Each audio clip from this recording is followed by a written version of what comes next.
Okay, good afternoon, everyone.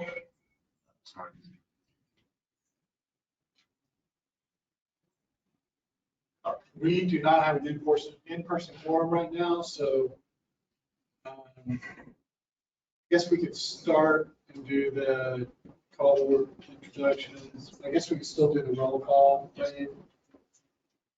So, Gail, would you be able to do roll call? Gail doing that? Yeah, absolutely. Give me one moment. Okay. Jeff Sims, I guess, excused. Mike Williams, also excused. He did send us an email just very recently saying that he is not feeling well with the flu. That was Mike English. Mike Williams is here. Oh, I'm sorry, Mike Williams. My bad. So you're not Mike English. Actually, is also online. So there we go. No, I'm here in person. Okay. Okay. So, okay. Well, I'll just do the roll call. Mike Williams. Here. Brian McCarthy. Here. Jonathan Scott. Here. Michael English. Robert Frey. Anna Quinones. Laura Lenhart. Here. And that was in person, correct? Yes, ma'am. Thank you. Gina Evans. Present. Leland Dicus. Marcelo Tavernari. Bob Campbell. Abigail Flores. Jesus Peraza Garcia. Omar Alvarado. Rob Wassam. Frank Koffenauer. Laura Bauk. They're online. Thank you. Jay Collins. I'm online. Melissa Leinhart. Nicole Sutton. Present. Sarah Caper. Here. And we do not have an in-person quorum. Is that correct? Correct. That's correct. Okay. Thank you. So do we, I guess, We cannot approve the, well, talking about the consent, vote to consent for remote participation, but since we don't have a quorum. Next would be public comment. Is there anyone from the public that wishes to speak tonight? I see a few people out there, but all staff people, okay? Can't do the minutes. We'll come maybe back to the action items and we won't vote. Maybe if somebody shows up, so we'll go to the staff reports first. The first one is Hillsborough TPO electric vehicle infrastructure plan. I think I see there's Connor. So you're up first, Connor.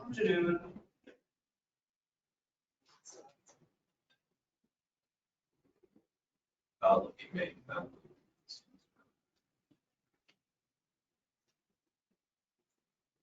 Do I need to accept that presentation? Yes, you should. 1 second.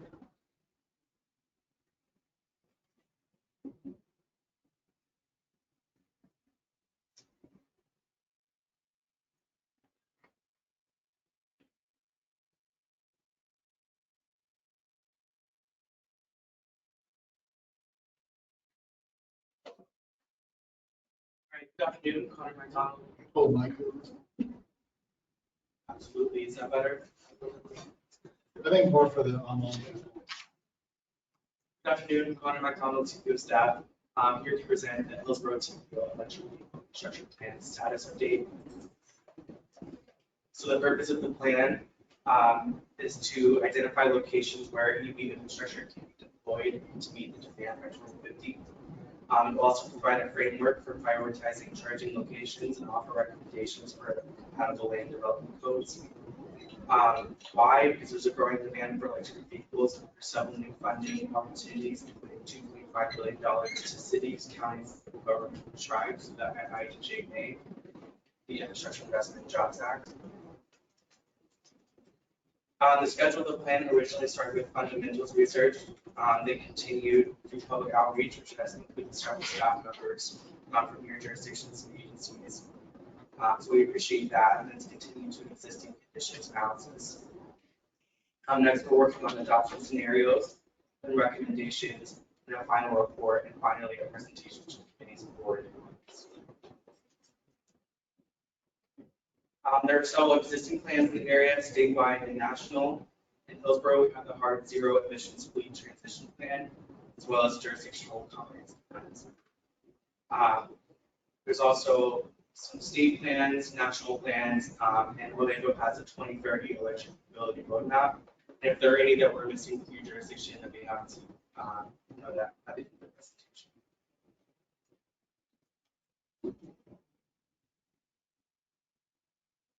So people are switching to electric vehicles rapidly for various reasons that may include reduced fuel costs, emissions, and electric vehicles can be more affordable to maintain. Some barriers that might prevent even higher adoption might be purchase prices, charging access, and misinformation or lack of trust.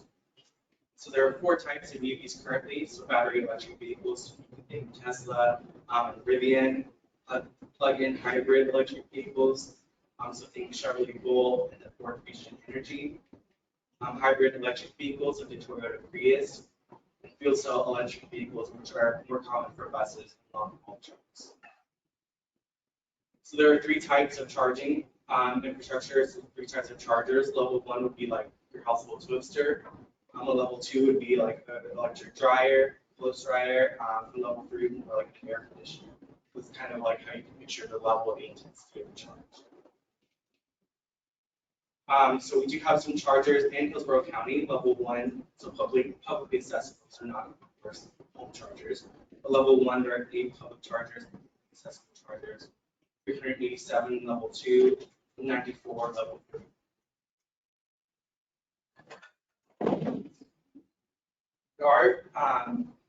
We did review current land development codes and comprehensive plan language. For the county, while the LDC does not mention EVs for charging, the comprehensive plan states the synchronization of EVs for charging stations. The city of Tampa does not outrightly address the EVs in the comprehensive plan, but does have an ordinance in the LDC prohibiting all their vehicles from using EVs for charging stations. However, there's currently EV language being worked into both the city of Tampa comprehensive plan and the for Penn City and Triple Terrace, the comprehensive plans do not address EVs, but goals may be affected by the increased need for charging. The Penn City land development code encourages the development of EV charging spaces.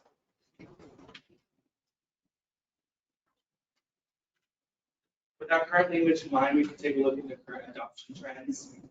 So you can see that registered vehicles in Hillsborough County nearly doubled from 2018 to 2021. And the Tampa Bay area is one of the 9 major U.S. metro areas where used EVs are selling faster than used conventional vehicles. So there's a need to meet that demand for charging by 2050 for the future. So currently EV adoption is high in Hillsborough County is higher than Florida and lower than the county Orlando is. So we use that current information of 2020 of the EV registration and extrapolated it out to 2050. So it would be higher than the state average in 2050 and lower than Florida.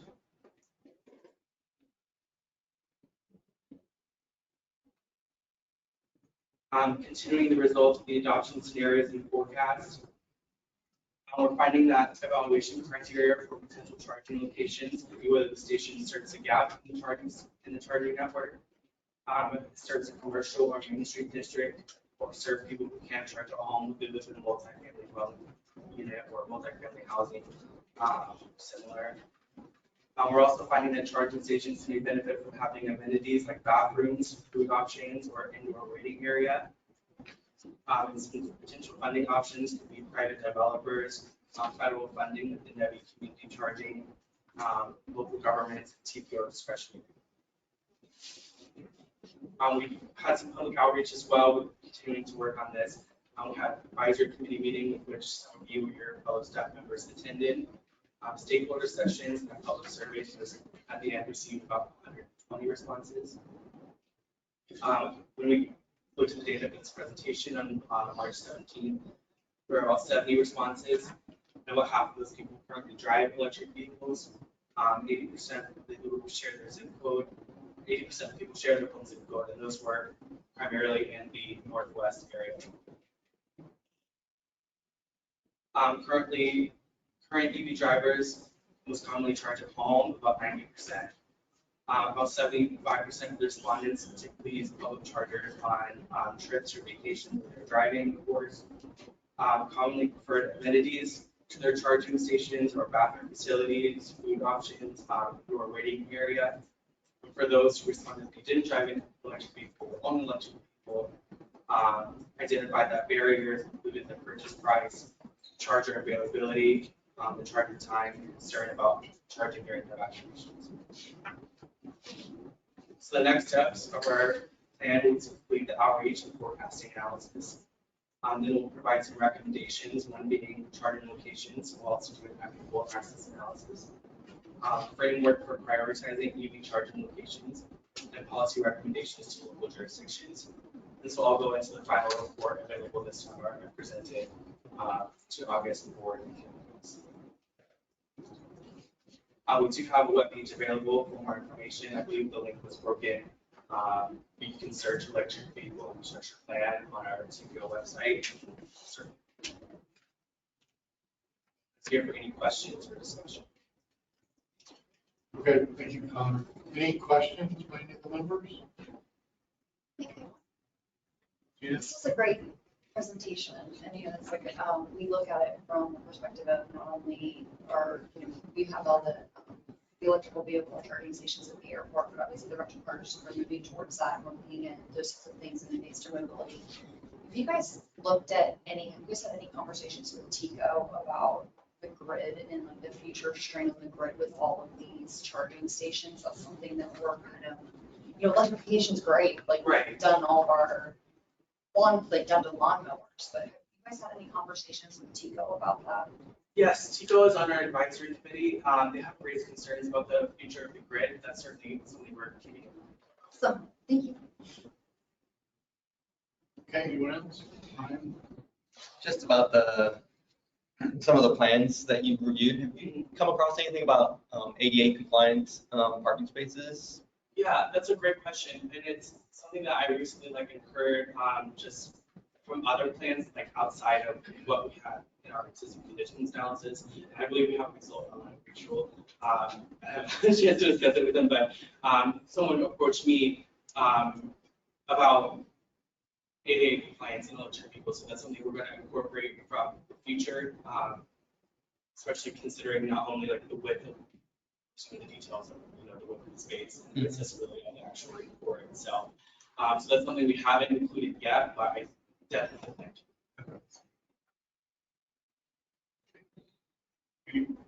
Are those level 1, 2, and 3s that are the 2s faster than the ones in the 3s? Is that why there's so many more of those? I believe it's the price of a level 3 charger would be why there's more level 2, but level 3 is faster. Oh, it is? Okay. I'll tell you. It's the price. I believe so, but I don't certainly make sure. So I have a question, Connor. It seems like right now the network is being implemented by the private sector almost completely. Right. It's like the county center garage maybe has so there might be a few isolated places like that where the public sector is. But it sounds like what you're talking about is getting more focused by the public sector to maybe help pay for that. Is that kind of where that's going? I definitely see how it's, I see it as well. The Tesla charger is at a Wawa. So I see where the private industry has come. Definitely has a rate of a rate at which they're providing. This plan is definitely considering, it primarily considers public locations, so parks and city-owned garages or county-owned garages. It's kind of primarily what it's for, those public locations, rather than incentivizing the private industry. So should the cities, the county, and even state government, should we be pursuing grants to put in stations at, say, parks or, I don't know, whatever other facilities that we may have? Right. This question that I had originally, like how, at what point should the private industry take? Right, that's exactly kind of, Right, but I think the demand, from what I've seen, the demand by 2050, I mean, 40% of all vehicles would be electric, that's the prediction by 2050. So it's gonna be more than just like a gas station. People are also looking to charge at work. That's one primary location they're looking for, and charging, something like the state has looked at is charging at rest stops. And so there's public areas in which people are looking to charge rather than, because it takes longer, of course, than filling up a gas tank. So they're looking for, based on the survey responses and what we talked through our public outreach, people are looking for public locations. I definitely see rest areas as probably a good, like along the interstates and the turnpike and things like that. I know like Tesla does a really good job with, if you have a route, like a longer route you're gonna take, like you're gonna drive to north or something. They have an app or on their website where you can lay out where you would need to stop. They do a really good job with that. Probably partly why maybe people would want to buy a Tesla, because those chargers are mapped better. So it's almost like a sales tool for them. Right, and that's kind of one of the driving purposes of the NEVI, the National Vehicle Infrastructure Bill, for funding opportunity, is to close those charging gaps along corridors. So they're looking, in rural areas between Tampa or, in north or south, on those interstate corridors, so looking to charge those gaps. So one of the requirements of NEVI is that the charging station be 1 driving mile, so not, I guess, the bird life, but 1 mile outside of it, outside of the interstate. So you're not traveling far into the community. So that's kind of like the goal of NEVI, is to reduce those charging gaps. I know the state's looking at it from like an evacuation perspective as well, because like if you think about something like during Irma, which was like the largest evacuation, you think about something what that looks like, of just how many more electric vehicles are on the road in Florida since Hurricane Irma, and what does that look like? So I know the state's trying to look at it from that perspective as well. And to your point too, Connor, only the office buildings, like the ones at the airport and everything, whether the ones at the terminal or the ones in our office building, they're always full. Like, I mean, there's Really? always, like, they're like in, and they're not just our cars, but whether it's like the office building, so we have them in each of the garages, and those spots are always full, and then the ones in our new Sky Center office building are always full as well. And I think that people are using, so like you said, that people are looking to charge them in other places than just Right. their home. And I would imagine that at the airport, at the long-term parking, it's a different scenario than just someone charging the parking, because they may be gone for a weekend. Correct, exactly. So it's like when you come back, cars all like charged up, but and they're better parking spots too, because they're always like, they're always right. So they're always like the better parking spots. So you're always, and then you can't really like lose your car at the long-term parking garage if you're like right up the elevator. But even like the one, like I said, like the ones in the office building are always being used and those types of things. And I think that is something that, whether it's like the grocery store, wherever it is, that more that they're just out in the community. Maybe. So does that demand then drive the airport to say, hey, we need to add some more stations here?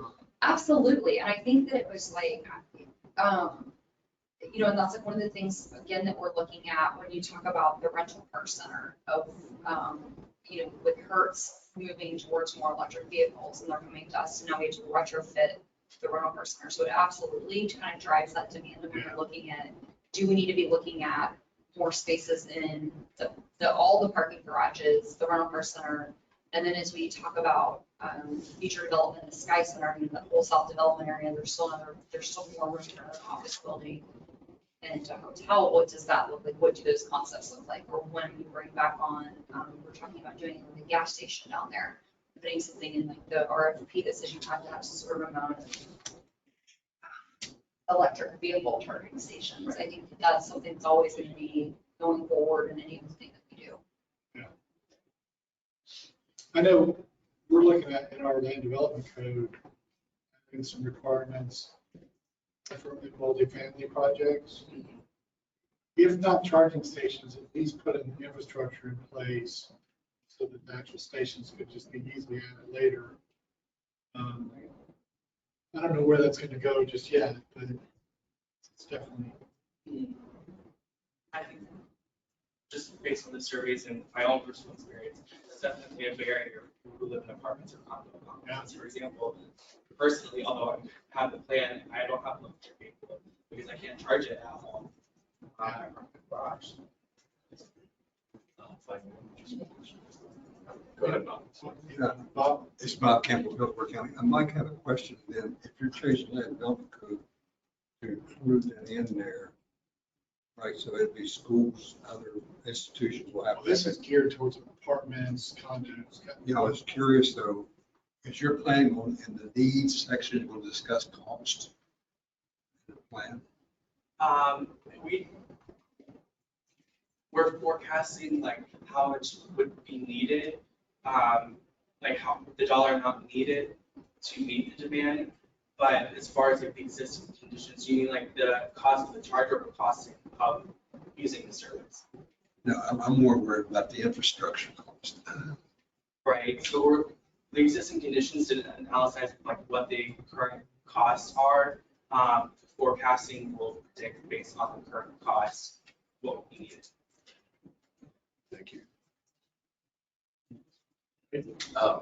Counter, did you all have discussions with FDOT about them using any of their facilities such as rest stops or anything like that? I asked because the last time I had a discussion about it, they were not interested in being in the electric charger business. And there were some, I don't remember what the restrictions were, but there are certain restrictions like regarding parking or like facilities, I think at rest areas. So I don't remember what the restrictions were, but I know that having them at rest areas was a big challenge for them regarding like whatever codes are that they have. So there was red tape there, but I think with NEVI, they're kind of working towards that. You know, the feds, federal highway and federal has a lot of control over anything on the interstate. Whether it's the rest areas or, you know, the interstate or ramps or any of that stuff. So it could be an impediment, which you would think could be cleared up easy enough, but I'm not really sure what their issues are. Whereas say like on the turnpike, which is not part of the interstate system. Well, I mean, you see some of the turnpike rest areas have gas stations, they've got restaurants, all sorts of stuff. So maybe there is. A lot of commercial activity. Yes, yeah, maybe that's part of the difference. One other question. Is the thought that the charging technology is sort of gotten to a point where it's settled down enough where the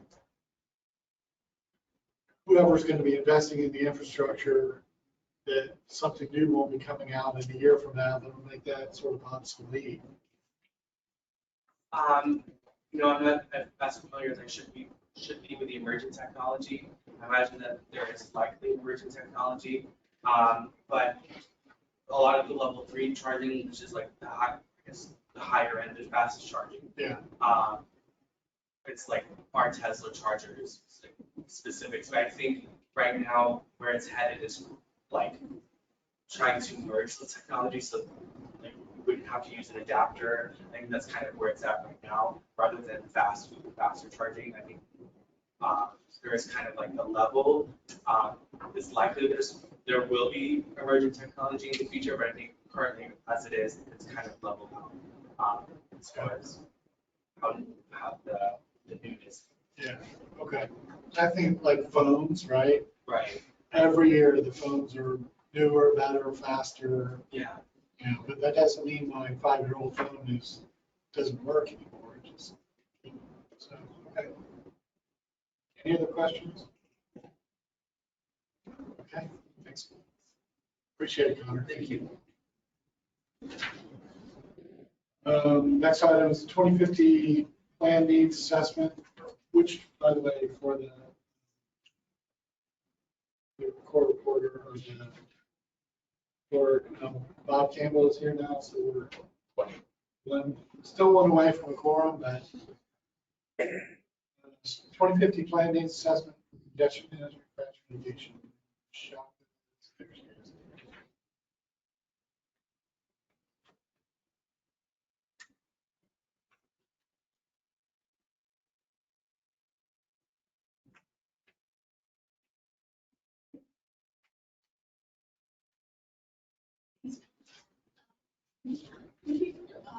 Just the videos. You can do it right there on the service. On the laptop. There's a poll. Oh.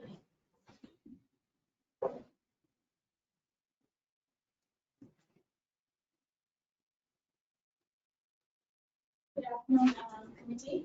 This is Vishaka from PO staff here to present to you the 2015 plan needs assessment update. This is prepared as part of the LRTP production. We are doing various needs assessment studies, and this one today, what I'm going to be presenting here, is for the safety and travel time reliability. The report is called the condition management and crash mitigation. As you are aware of it, we have about 5 funding buckets, which are the investment categories that have been identified in our LRTP production, which funds the projects. They are state of the good repair and resilience, Vision Zero, smart cities, real choices when not driving, and major investments for economic growth. In this particular needs assessment report, we are going to be assessing the two out of the main 5 categories, the ones being safety and travel time reliability, to evaluate projects under the smart cities and Vision Zero category. The benefits of the needs assessment report is to identify the specific level of performance based on the available revenue and to determine how the network will perform in the future year based on the safety and travel time reliability. One of the goals of the needs assessment is also to update the performance measures that have been adopted by the TPO. The measures for performance, what we are evaluating on using this needs assessment are as follows. They are mainly for reliability and safety. For reliability, the system performance measures include the reliability index with the planning time index, which are based on the percentile travel time based on the over the free flow traffic. These are indications to know how much extra time is needed for travel, and also the vehicle miles traveled and vehicle hours traveled. Under the trade movement, which is the PM3 measure, we assess the travel time reliability index, TTR. For the congestion management, we also look at the peak hour excessive delay under the air quality and condition management. For the safety, the following performance measures will be updated. We will be looking at the number of fatal, serious injuries, and property damage crash, in addition to the special modes such as bike and pedestrian crashes. To perform this assessment, we used a tool that has been developed by the Federal Highway Administration with the help of a consultant. The tool is called the Project C11, which is developed under the SHARP, FHWA SHARP program. The project is called the Development of Improved Economic Impact Analysis Tool. This is a sketch planning tool in the form of a spreadsheet, which is used to estimate the economic impact of transportation improvements in the county, including market access, connectivity, and travel time reliability. Moving on, the analysis is conducted using the output from the travel demand model, which is the TBRPM Tampa Bay Regional Planning Model. The tool is a post-processor tool, which takes the output from the 2045 loaded network.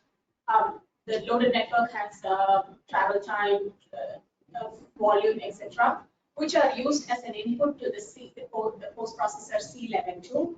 The tool is called a post-processor tool because it extends the original C11 algorithms and the procedures to use post-process using the output from the loaded network. So we are using that output to run equations, which will give an output which will have the future crashes, the crash location, the crash rate, the travel time, and the reliability index.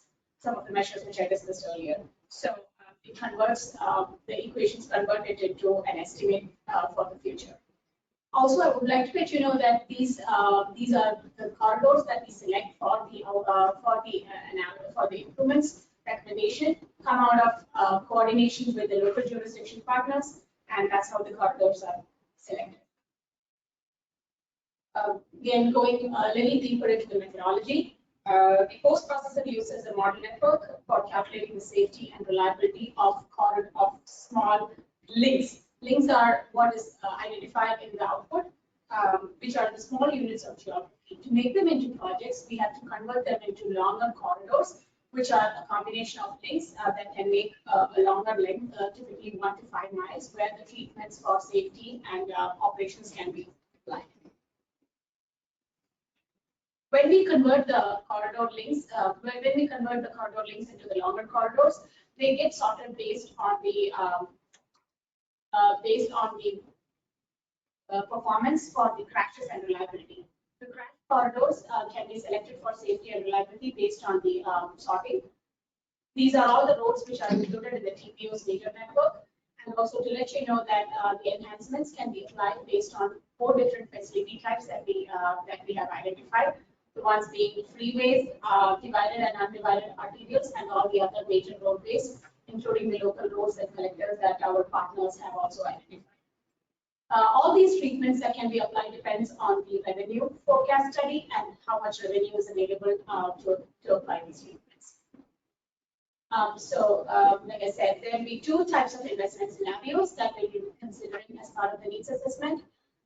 The ones are the low-cost investments, that are the treatments that are used commonly by our partners currently, and also those can be applied at a lower cost. Then there is another optimal improvements, which depends on the type of improvements that can be applied if we tap into all the available and if we explore new revenue sources, so that will be a higher cost.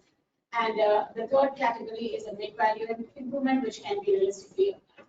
So once we apply all these treatments, we go in the order from top to bottom down to the worst performing corridors. It will give a bigger picture of what we can yield from these investments.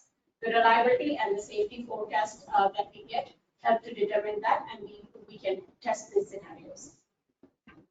This is just a flowchart diagram to show what I just explained in the previous slides.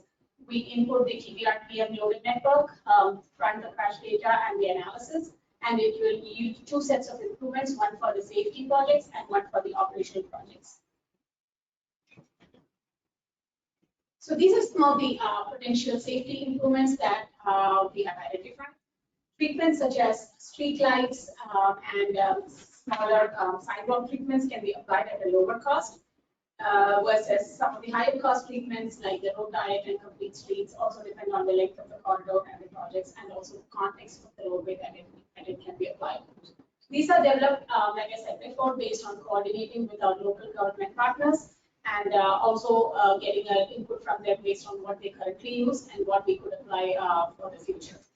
Additionally, we also look at Department of Transportation, DOT's CMF, which is the crash modification factor available that will help to estimate the benefits of each of these countermeasures. Similarly, we also identify some potential operational improvements. Again, this depends upon the facility type. Improvements like ramp metering, part-time shoulder use, variable speed limits are those which can be applied on the highways and the freeways, while treatments such as loop detection, signal retiming, etc., can be applied on arterials and signalized intersections. In addition to consulting with our partners and looking at all the potential improvements and the currently used improvements, we also look at DOT's traffic operation strategies, which is the TOPS handbook document, to give a better estimate of what can be applied depending on the context of the roadway. With this slide, I just wanted to give you a brief update as to what is being currently developed in-house and what we are doing for the future. Again, you will be seeing some of these presentations back to various committees and also through the board. What we are doing currently is the congestion management and crash mitigation, CMCM. We are also currently undergoing doing the plan revenue forecast study. In the fall, we will be starting goods movement and truck road plan and also good repair and resilience. We'll also be starting the real choices when not driving needs assessment. Moving on to 2024, we'll be developing the future 2050 growth estimates, developing the cost affordable plan, and the mode adoption will be in November 2024. You will be seeing some of the other plans as they are presented and through the various entities. And if you have any questions, I can take it. Any questions? Sarah? Thank you, Vishaka. This is really interesting to hear kind of this approach. And I'm wondering if you could talk a little bit about how this integrates with the other types of projects. So a lot of the times the project isn't just a safety project or something that is, for example, a trail project or a sidewalk project is both a mobility project as well as a safety project. And then kind of the relationship between safety projects and maybe congestion projects, sometimes they're related, sometimes they're a little at odds with each other. How do all of these pieces fit together at the end? So thank you for the question, Sarah. So like I said, this needs assessment study is mainly conducted for safety and operational improvements that can be applied. And like you said, some of these are very closely related, will have both benefits, but the post-processor, what we are using, will only give this, will only give an estimate of the number of crashes that will be saved. So like I said, we input the current crashes and we run the tool and which will give, because we are using the 2045 network, it will give an output of what will be the future predicted crashes. Similarly, for travel time reliability, it will give an estimate of what will be the savings, the various performance measures that I showed you. It will give an estimate of what that will be in the future. So this particular tool only does that. And that's how the bundles of treatments and through our coordination, we will be coming back to the jurisdiction partners. So we will identify what are the bundles of improvements we can apply depending on the size and the length of the project. And as an intersection, we can do more of operational improvements versus if it's a longer corridor. And if it's not radial signalized, etc. We will. These are recommendations. These are not typically for a particular road, but if it's a 2-lane highway with this much speed and with this much length, that will be a typical treatment that can be applied to that context versus a 6-lane divided highway. So that those will be like typical recommendations that you would be recommending. Thank you.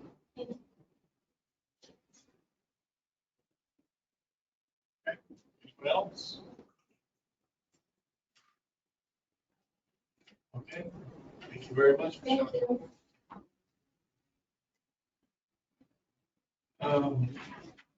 Just to go back to the regular agenda.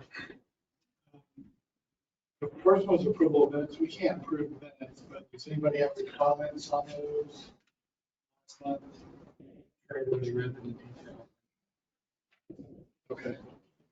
I guess next month we'll do 2 months worth. And then next item would be the TIP amendment for West Boy Scout Boulevard and 301 traffic signalization intersection improvement. This will be end up being presentation only. We won't vote. We'll be able to ask questions and provide any feedback. So, probably that's much.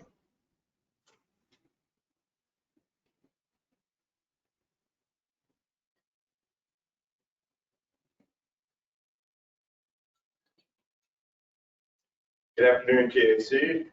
I'm Ryder Mackey with TVO staff. Today I'm presenting you an overview of the 2 new TIP amendments that will impact projects on West Boy Scout Boulevard in the West Shore District and a segment along US 301 in Hillsborough County near Phenom and Sasso.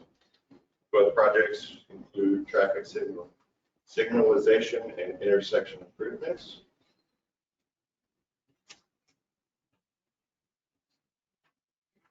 This TIP amendment is being requested by FDOT to add funds and to secure the federal authorization from FHWA to approve the fiscal year 24 funding prior to the letting date of November 15, 2023. The intersection of West Boy Scout Boulevard and Manhattan Avenue is currently the top safety project listed in the tip. TPO has been working with FDOT, City of Tampa, and West Shore Alliance for several years to secure funds for this project. Over the last 5 years, there have been almost 100 crashes at this intersection, with 8 of them being severe and or fatal. The funds will be used for construction to signalize the intersection, stripe it, add new lighting and new pedestrian crossings. And when completed, it will greatly enhance the safety of that intersection and improve the traffic flow. The new signals will also allow for the emergency vehicle preemption to accommodate responses from the fire station located on the southeast corner. This slide here shows the addition of $1.5 million in construction funds for fiscal year 24.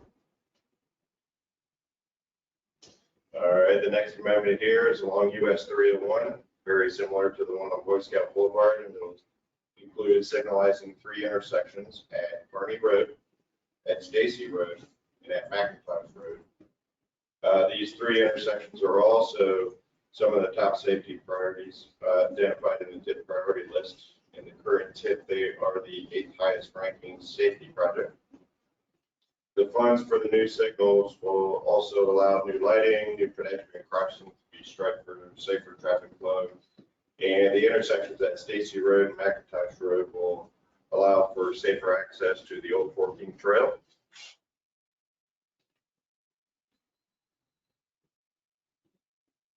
And this slide here, we're showing $3.5 million of funds. Also for fiscal year 24.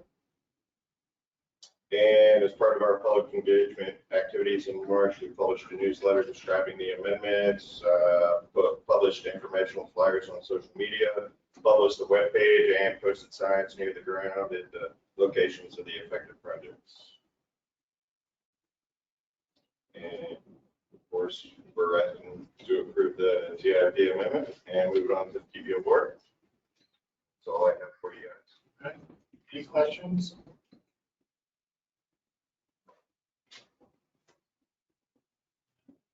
Comments or? Wait.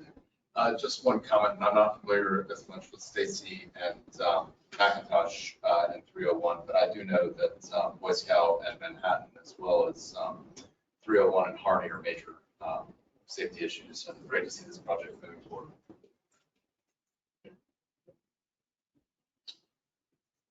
Okay, well, we're not voting today, so I guess that means we're supportive, but obviously we can't vote because we're not a quorum. Right. So, okay, thank you very much, Ron. Thank you.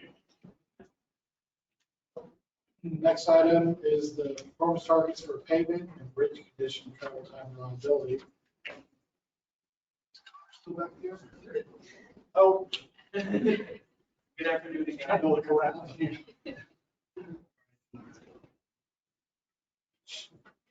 Connor McDonald here again to present the performance targets for pavement, bridge condition, and travel time and reliability. So these were required under the FAST Act and now 21 legislation, so we're federally required to do 6 categories of targets. These are 2 of those: bridge condition being performance measure 2, and travel time reliability being performance measure 3. These targets are due 180 days after the state sets their targets. So for us, that due date is June 14th.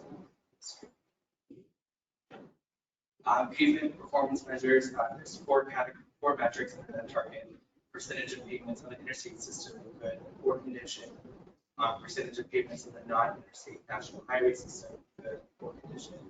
Some examples of those roads that are not interstate NHS roads are Hillsborough Avenue, Florida, and Nebraska Avenue. Bridge condition has 2 metrics: performance of bridges, NHS system, good condition and good condition. So the evaluations, the data used for pavements depend on type of surface, so asphalt, jointed concrete, reinforcement, various measures, various variables. The calculation of bridge condition is used for the National Bridge Inventory, major components of the deck, superstructure, substructure, and culvert. It's really important to note here that the bridge condition score is not equal to safety of the structure. If a structure is deemed unsafe, action will be immediately taken by ADOT to remedy the situation. So if this bridge score is in poor condition, it doesn't mean it's unsafe. So in the past, the appeal supported ADOT's targets on pavement bridge condition despite those were exceeding performance. The MPO also submitted a letter to ADOT asking them to continue to invest in that pavement bridge condition that allowed us to score. So proportion of lane miles by maintaining agency, we're referring to that 17% that ADOT would on interstate NHS system. So how do we do on those targets for 2018? For interstate pavements in good condition, poor condition, NHS, and poor condition, we met those targets significantly. We also met the target for non-interstate NHS pavements in good condition. You can see 72%, well above the 60%. The state is recommending those same targets for this next 4 years. So for bridges, we're referring to that 50% that ADOT owns. You can see those were 33% ADOT, 50% others. So for the bridge condition, we also did pretty well here. 78% for the 50% target, 3.4% being under 10%, 3.4 also being that target. So in order to continue meeting those targets, there's several projects in the TIP that refer to pavement and bridge condition, resurfacing of Southfield Mabry, Bush Boulevard, the new Howard Franklin Branch expansion, and various other pavement resurfacing projects. The next performance measure is travel time reliability. TTR is the dependability on travel time. So drivers typically expect some traffic congestion and plan for longer trips, particularly during busy times. But what happens when travel times are worse than expected? Most travelers are less tolerant of unexpected delays because they cause them to be late for work or important meetings, appointments, or incur extra childcare needs. So why TTR? It's a more meaningful metric to measure congestion. We're also able to more appropriately implement projects that will increase reliability and rather than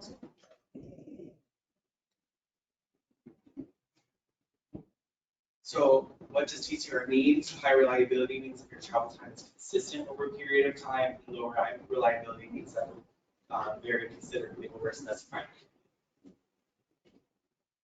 So how is it measured? Interstate reliability and non-interstate test reliability are measured as percentages, closer to 100% the better.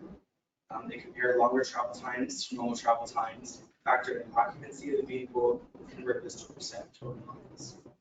Truck travel time reliability is measured as a ratio of longer travel time to normal travel time. The lower the ratio, the better. So here's how we did on interstate TTR. 2020 we saw an increase. But for Hillsborough, that percentage is starting to go down. Considering this, and how we expect some new projects to come online, meaning they're implemented from previous years in TIP and now been constructed, implemented. We're recommending a target of the most recent year's performance, which would be 65.6%. For NHS TTR, we saw upward trends until 2022. While the trend line shows us going upwards with data anomalies from the pandemic, we'll also recognize that some projects will come online again. We're recommending a target of the most recent year's performance here as well, so that being 90. For truck travel time reliability, here the lower the score, the better. We are higher than the state average, meaning our NHS roads are less reliable for trucks.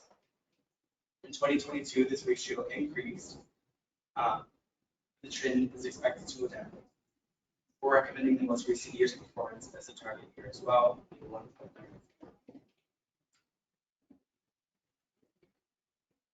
So here are the targets that were set for 2022, 2018, the TPO set targets that were different than the states, as you can see here.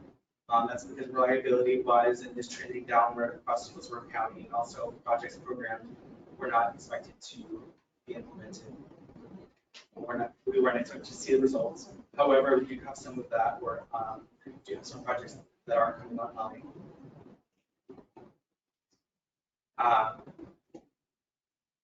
And those projects kind of include Kennedy, Hyde Park, Telmeco ETMS projects, University area, downtown, and Telmeco sites, and ETMS projects, where ETMS means Advanced Traffic Management System, which includes camera systems, dynamic messaging, and among others that assist the traffic management center. So here you can see that performance in a different format. So you can see where we're recommending the target year's performance. The interstate reliability is 60, no more or greater than or equal to 65.6%. Non-interstate reliability greater than or equal to 90.1%. Truck travel time reliability no more than or equal to 1.9. So the recommended action for was to approve supporting the statewide pavement and bridge commission. And again, transmitting the letter to ADOT requesting that they continue to invest in pavement and bridge condition. And also approve establishing Hillsborough specific travel time reliability targets. Without a quorum, I'll take your questions or comments and incorporate that into the committee report. Thank you, Connor. Any questions from the committee or on anybody online? Everybody speak on this.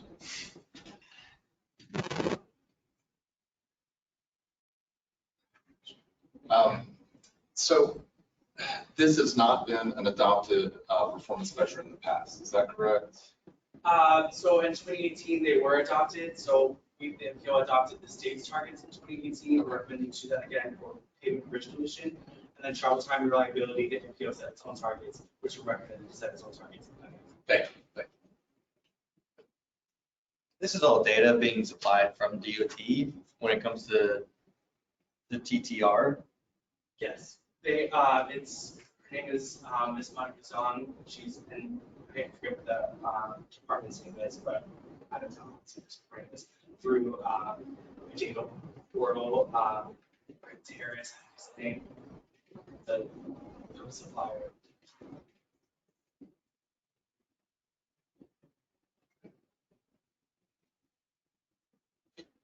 Is there something you can clear up?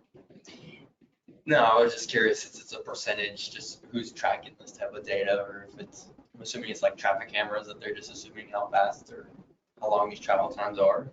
Yeah, I'm not sure how the data, specifically how it's collected. I'm just curious.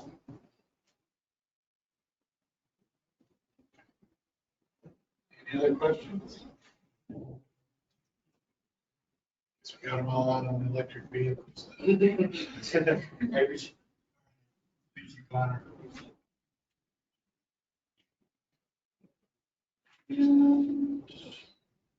Then, any old or new business? That's it. If there's anything else, we'll get out of it. Okay. We're done for today. Thank you, everybody. Hi, everybody.